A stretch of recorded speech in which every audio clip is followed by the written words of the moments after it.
Hey Bible readers, I'm Tara Lee Cobble, and I'm your host for the Bible Recap.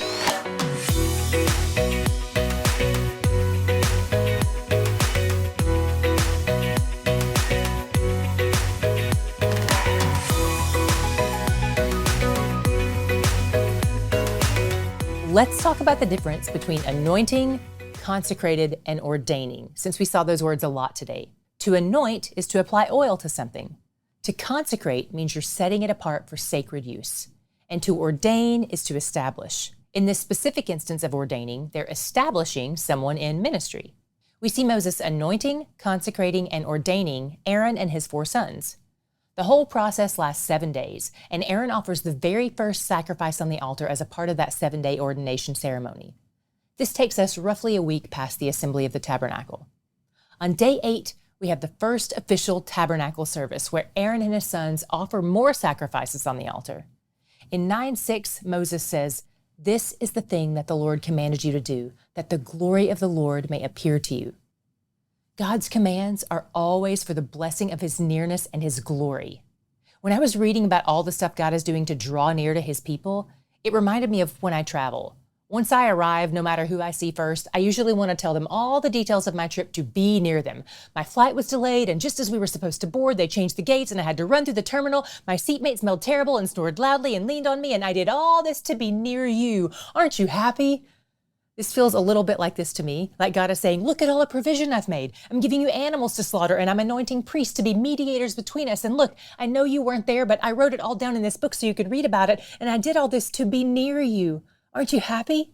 And we're over here like, boring. Can we just get back to the storyline, please? And God is patient even with that. So here's Aaron doing his first job as high priest by making atonement for himself first, then for the people. Remember that atonement means covering. This is to cover their sins. The order of this process is important. It starts with atoning for sin through the sin offering, then it moves to the petitions and praises in the burnt offering, then onto the communion and the fellowship in the peace offering. Aaron blesses the people, then he and Moses both bless the people, and then comes the biggest blessing of all. The glory of the Lord appears to all the people. The fire comes down and consumes the offering, and the people lose their minds. They fall on their faces and worship. Praise is the proper response to all God's actions. In chapter 10, we hit an important passage. God has just established the tabernacle and all these rules for keeping it holy. And Aaron's 2 oldest sons decide to completely ignore God's commands and do their own thing. Nadab and Abihu offered incense in a way that was not consistent with God's orders. It could have been that they offered something other than God's special incense. Remember how he made such a big deal about that in his instructions? Or it could have been that they offered it at a time that wasn't authorized, or that they were possibly drunk when they offered it, or most likely that they offered it at all instead of Aaron doing it. And God sends down fire to kill them on the spot. What they've done is arrogant rebellion, and God establishes right out of the gate that he will not stand for it. Also, in keeping with the theme that we've seen God establishing, the 2 oldest sons here are passed over. Moses has 2 of Aaron's cousins dispose of the bodies, since Aaron can't touch a dead body or he'll become unclean.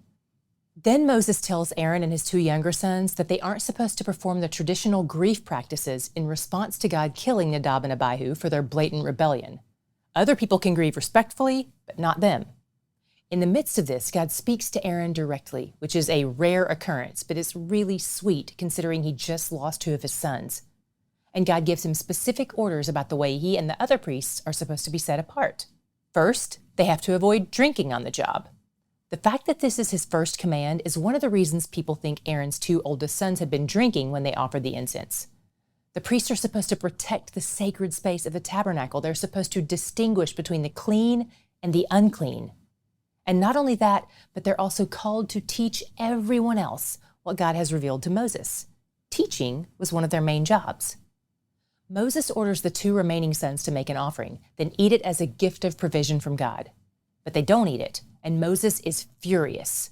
These are the people who are supposed to be teaching others to obey the things God tells Moses, and they can't even obey those things themselves? Moses may have feared that God would strike Aaron's 2 other sons dead as well, and then the priesthood would be done forever once Aaron dies.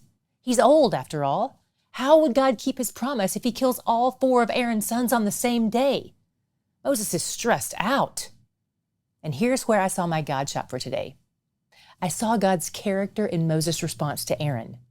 Aaron appeals to Moses, reminding him that he does revere God's holiness, but eating the sacrifice would have been inappropriate today, given how it's been uniquely stressful and troublesome. And Moses relents. This reminded me of when Moses would appeal to God about things, and God would lean into compassion instead of being strict. It's almost like all this time Moses has been spending with God has rubbed off on him. Have you seen that happening in your own life since we started reading together? Have you found yourself growing in patience and kindness and compassion? Have you seen yourself trusting Him and His sovereignty and His goodness more than you did 6 weeks ago? Do you have more joy in reading His Word than you did before we started Genesis 1? I bet you do. Because here you are today, in the midst of Levitical law, delighting in Him. You know He's where the joy is. Do you know someone who needs to be reminded that He's where the joy is? Like maybe you? We have some great pieces of merchandise for both the ladies and the men in your lives, including t-shirts, bracelets, koozies, keychains, ball caps, and we even have merch for the babies and the kiddos. That's right, I know some of you have kids who are watching with you, so we made them a shirt too. And we also have an exclusive piece from Dermushka. It's a necklace that symbolizes joy, and it's based on Psalm 16:11. In your presence, there is fullness of joy. In other words, He's where the joy is. You can find all these pieces and more by clicking the store link at thebiblerecap.com or look for a link in the description box.